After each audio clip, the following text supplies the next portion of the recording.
Hello, everybody. This is Joseph P. Farrell with news and views from the Nefarium on Thursday, November 7th, 2024, 2 days after the American presidential and congressional elections. And that indeed is going to be the topic of today's rather extemporate news and views. I have no articles I want to share. I have no agenda other than sharing my thoughts about what this past election might mean. And I stress the word might because we have yet to see the full returns in yet. We don't know exactly what the composition of the House of Representatives is going to be, or for that matter, there are still apparently contested Senate elections in Maricopa County, of course, again, in Arizona, and again in Pennsylvania. So we'll see. Before we get to that, I want to remind everybody that I have moved the vid chat from tomorrow afternoon to Monday afternoon at 2 p.m. The weather predictions here have been going back and forth, literally almost within a 12-hour cycle. We're supposed to either have storms tomorrow or not have storms tomorrow, so it's unclear.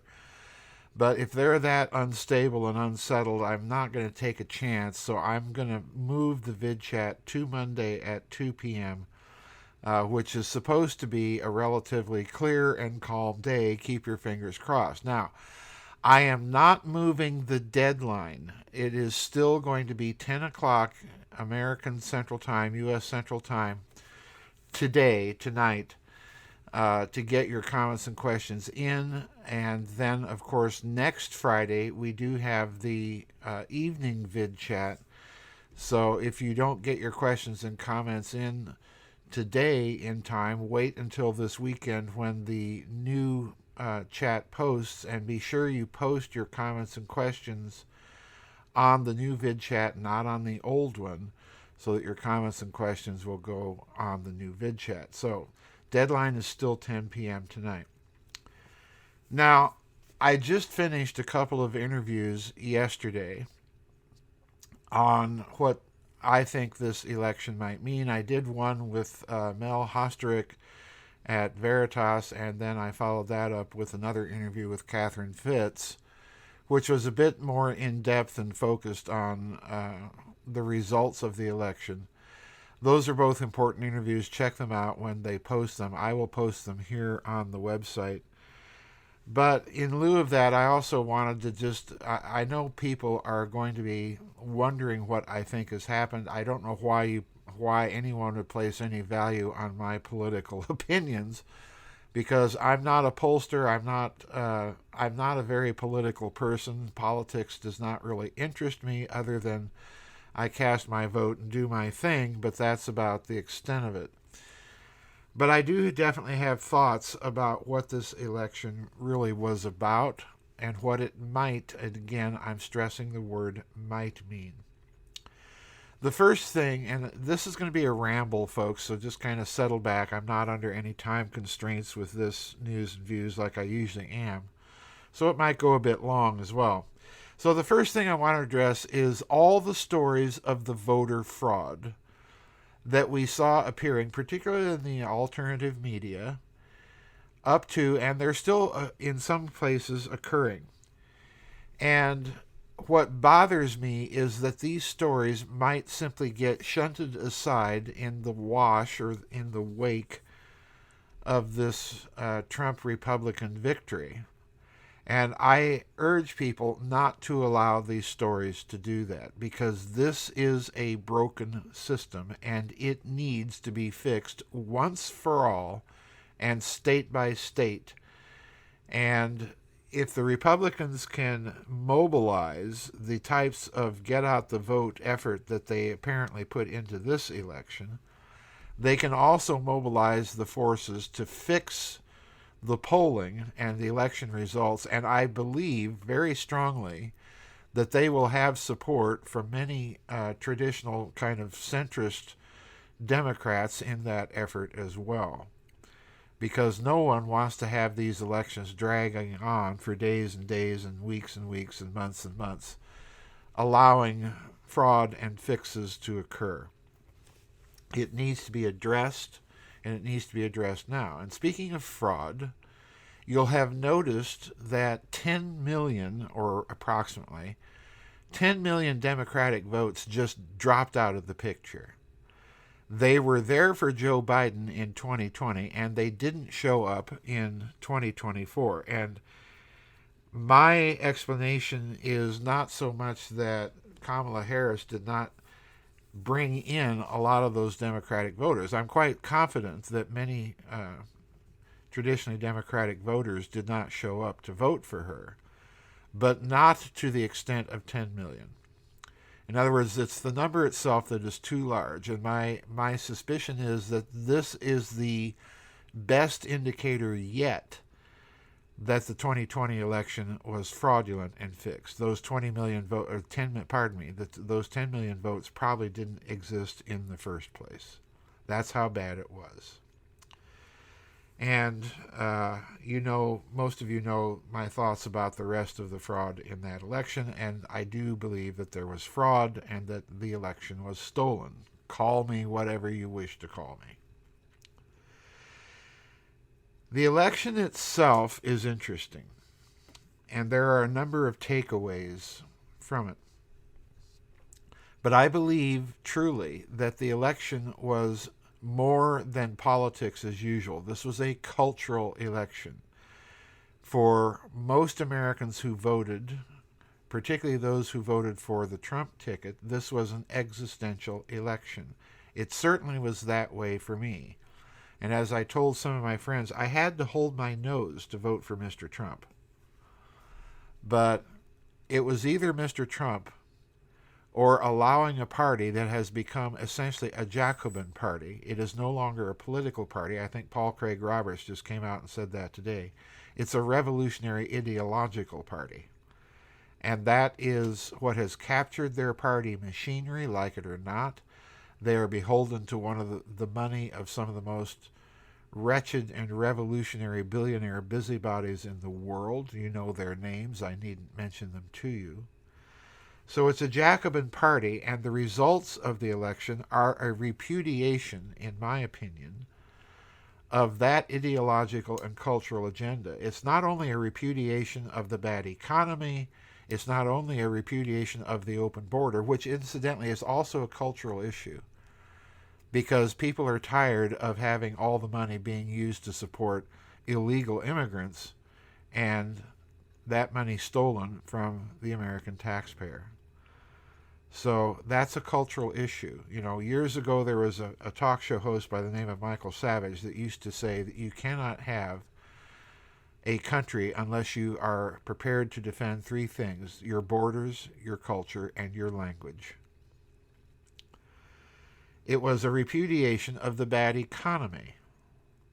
But it was also a repudiation, and I think this is not yet shown up on the calculus or the radar of the people doing the political analysis of this election. It was a repudiation of the so-called woke culture or woke agenda, or rather, it was an affirmation of traditional normalcy. People don't want their kids being taken off by doctors and have their sex changed at taxpayer expense. They don't want their daughters subjected to men pretending to be women using their restrooms or invading their sporting events. And let's remember what Robert Kennedy Jr. has informed us, that it was his uncle Ted Kennedy that helped author those laws promoting women's sports in the first place. So in other words, you have a more or less left-leaning Democrat in Bobby Kennedy who was sickened by the newest revolutionary agenda to hit the Democratic Party, and he left it. And again, you can't blame him or those Democrats that abandoned their party because they were disgusted at this sort of stuff. Can't blame them at all. So it was an election, I think, about restoring traditional normalcy, some sort of sanity, to the body politic and society at large. But There is also another aspect of the cultural facets or dimensions of this election that I think we need to address. And if we don't address these, and if these are not understood, and particularly by the leadership of the Democratic Party, they're going to go down to defeat again.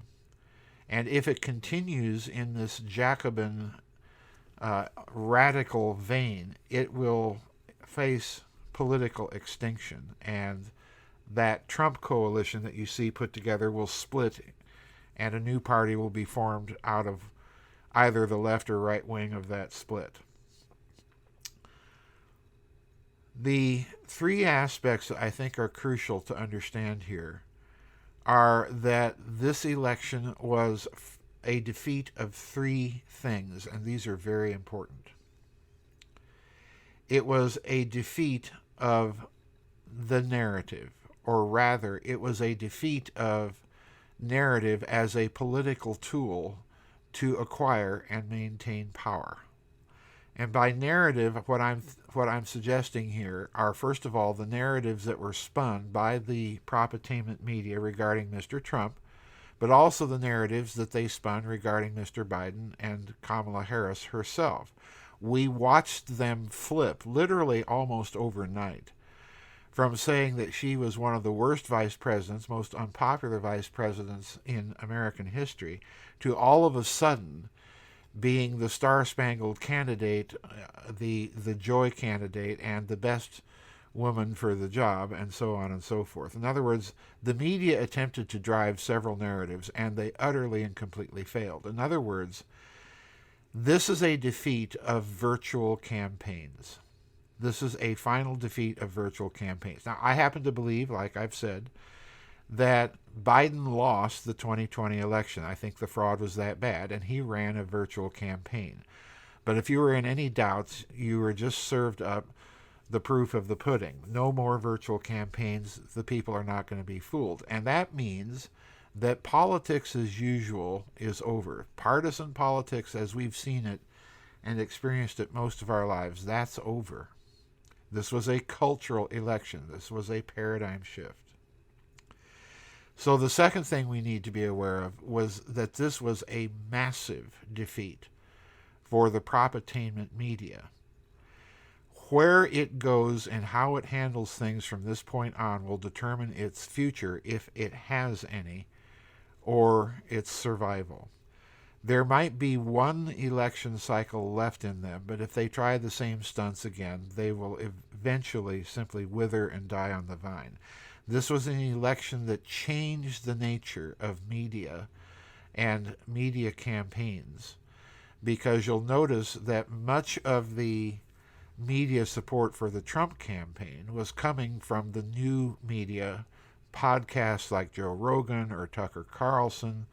There are certainly a whole bevy of new podcasts and radio casts on the air that I think are the future of media, at least political media in this country. So it was a repudiation of narrative as a political tool, and it was a repudiation of media in its traditional role. And then finally, and this I think is also a key component of this election, I've not heard anyone mention it. I may be way off base here, so if I'm off base, don't hesitate to tell me. But I think it was also a repudiation of a new phenomenon that we saw in American politics, that we saw beginning to emerge with the failed candidacy of Hillary Clinton. It emerged in a major, in-your-face sort of way with the candidacy of Biden Joe, and they tried the same stunt again with Kamala Harris, and it failed. And that is that there is no future for avatar presidents. What we have been dealing with, as most of us are probably aware, is an avatar presidency, a placeholder presidency, where the real people in charge are not in the White House. It was not Biden Joe, and it wasn't even Kamala Harris. It was whatever Politburo decided to run him as a candidate and manipulate him as a puppet behind the scenes. That Politburo, I suspect strongly, includes the Secretary of State Blinken, Blanken, Blunken, as I like to call him. I strongly suspect it includes the Attorney General, Merrick Garland, and his cadre of lackeys in the Department of Injustice. I strongly suspect other people in various three-letter agencies, including Secretary of Defense Austin, and so on and so forth. In other words, you had a committee presidency behind the scenes. And this election, I think, was a definite and direct repudiation of that. People want to be able to see their leaders and know who the real leaders are and whom they should address. And this is, I think, perhaps the best takeaway from this, because if you think it was bad for us, imagine for foreign leaders how bad it was for them. Who's in charge over here? Who's got the nuclear football? Who's making the decisions? And so on and so forth. And who do we need to talk to get things done? And we've seen, in the absence of clear leadership, a clear leader figure in the executive branch, we've seen certain powers, at least according to the media narrative, taking advantage of the situation in that vacuum. Now, whether that's true or not, whether or not Mr. Putin, for example, decided to invade the Ukraine based on the avatar presidency of Biden Joe and the fact that it was a weak presidency and there was a Politburo in charge and therefore no real singular direction, I am of the opinion that Russia would have probably launched its special military operation anyway, regardless of who was in the White House, and that includes Mr. Trump. But nonetheless, this is the narrative that we've been fed. So this was a repudiation of the avatar notion of a presidency. No more virtual presidencies. For better or ill, we were selecting either Kamala Harris, and we wanted her to be a real president and really in charge, or Donald Trump, and that's the bottom line. The final takeaway is something I've already mentioned, and that is the transmutation of the Democratic Party into a Jacobin revolutionary conspiracy, if you will. The party, as I mentioned earlier, either will go the way of all Jacobin parties, it will attempt to seize power and use and hold on to power violently, or it will be repulsed and disappear into the ash heap of history. In other words, to the leadership of the Democratic Party, you've got 2 years to try and fix your problem. And here's a clue. Don't attempt to disguise or pretend that you fixed it and not have done so.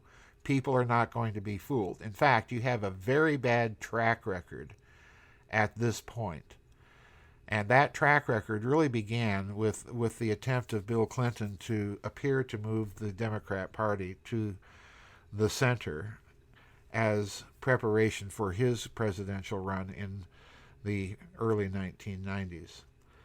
I don't think that will work again. You have racked up too much distrust to ever be trusted with a mere window dressing cleaning of shop. It's got to be real, it's got to be deep, and it's got to be genuine if you ever want to return to political power. So that's the fourth takeaway of the meaning of the cultural meaning of the election as far as I'm concerned. Now, all of this, of course, could evaporate if Mr. Trump does not handle his presidency deftly and adroitly. And I addressed some of those issues in the 2 interviews I mentioned at the top of this News and Views. All I can tell people here in this short excursus is to watch Trump's transition team very carefully and watch who he puts into positions of power at the Department of Justice, Department of State, perhaps Commerce and Treasury, the various intelligence agencies, and so on. These are going to be crucial appointments. I want, in particular, for people to watch where or what role Mr. Kennedy may have in the transition team or in the upcoming administration, and Elon Musk and so on. Now, the other aspect of this election, I've just been talking about how this election was a cultural election and how it is being perceived by the people that just elected Mr. Trump. We weren't voting for Trump as much as we were voting for all of these other things or against all of these other things. We were exercising a political vote to send largely a cultural message, and that cultural message includes, as far as I'm concerned, things like the border crime, the economy, and so on. But it includes the other issues as well. But from the standpoint of the Republican technocracy, and I'm using that phrase advisedly because I think you could now make the case that with the defection of Bobby Kennedy Jr. from the Democratic Party to support Mr. Trump, or the outright abandonment of the party by people like Tulsi Gabbard to become Republican, or the support of Elon Musk and so on and so forth, even the endorsement of Joe Rogan and all these people, the Republican Party has expanded its basic coalition to include some demographics that have hitherto not been traditionally associated with that party. Whether or not the party will be able to continue to hold on to that coalition it's managed to build is largely going to be a function of how the current incoming technocrats that are handling Trump's transition. And please remember that Mr. Trump is not accepting federal money for his transition effort. He is funding it himself. So he, in a very good way, he has cut off any attempt of that occurred the last time, any attempt of those federal agencies to spy on him and get ahead of where he wants to go. If he wins control of the House, as it looks like he may do in this election cycle, he's got 2 years where he is in control of all the branches of the government. And I hope he will use those 2 years to really ram the agenda home. But time will tell. But what I'm getting at here is that the election is being interpreted one way right now as I speak by all the talk radio pundits, by everybody on the podcasting media and so on. But it's going to be interpreted another and profoundly different way by the Republican Party elite. Now, obviously, they know that their politics as usual, the Dick Cheneys, the Liz Cheneys, and so on, are simply not going to be the future of the party. So notice has been served to people like Mitch McConnell and so on and so forth. One hopes that it's a notice big enough to even get through to Senator Lindsey Graham and the war hawks. But it's going to be interpreted a certain way, and I caution particularly those people in the Trump camp that think that this was a vote of endorsement for whatever policy Israel wants to pursue. It was not. It was not. There were too many people making it very clear that they're tired of the endless wars that their sons and daughters have to go off and fight and then lose after wasting billions and trillions of dollars. We're tired of that. If you didn't get that message, and if you start going down that path, your coalition will be very short-lived. And that's not to say they're going to go back to the Democrats. I don't think that's in the future either. But this was a sea change. And I hope that the party elite is not going to misinterpret it. The other thing I'm cautioning people to be aware of is any attempt by Mr. Trump or anyone else to use the voter ID issue or any digital ID or real ID issue to smuggle in or make an attempt to smuggle in a completely digital currency. Don't, in other words, be distracted, and don't let the good vibes distract you from maintaining a stance that a physical medium of exchange, namely cash, is necessary and should be legal tender and accepted by law in all places of business. There's finally a geopolitical fallout, and this is where I'm going to leave things. The two biggest tension areas right now that we have are, of course, the Middle East, the Gaza Strip, and what's going on there, and the Ukraine war. I repeat what I've said many times before. I support absolutely the right of the state of Israel to exist. I do so not because of any misplaced American Protestant fundamentalist evangelical dispensationalist theology that we must support Israel because that's our Christian duty. I do not adhere to that theological view at all. In fact, I view that particular view as a compromise of Christian orthodoxy and the doctrine of Christ himself. My support for the right of Israel to exist is no different than my support for the right of Brazil to exist, or of China, or Japan, or Sri Lanka to exist, or Saudi Arabia, or Iran to exist. So it is not a blank check for the Israeli military to do whatever it wishes to the Palestinian people, some of whom, I need to remind the listeners, are not Muslim, but either Roman Catholic or Eastern Orthodox or Nestorian or Coptic Christians, some of whom are all of these things. So I do not obviously support the genocide in Gaza any more than I supported the horrendous Hamas genocide attack on the Israelis. Trump is going to have to negotiate this field, and I would urge people to be alert to any moves that Mr. Trump may be making for a military intervention or support of Israel, possibly in the form of an intervention or direct military action against Iran. What Mr. Trump needs to do is revive the diplomatic efforts that led to the Abraham Accords, which the previous administration has allowed to be shredded. I think there is enough opposition support of the opposition within Israel for such a measure. I think it would be welcomed by most of the Arab Muslim states in the region, possibly even Turkey, possibly even, believe it or not, Iran. The last thing we need to be involved in is a direct military confrontation with Iran.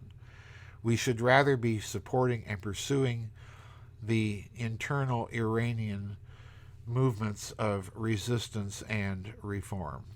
And we recall which administration abandoned that effort under Barack Obama. Who else? The other geopolitical issue is the Ukraine.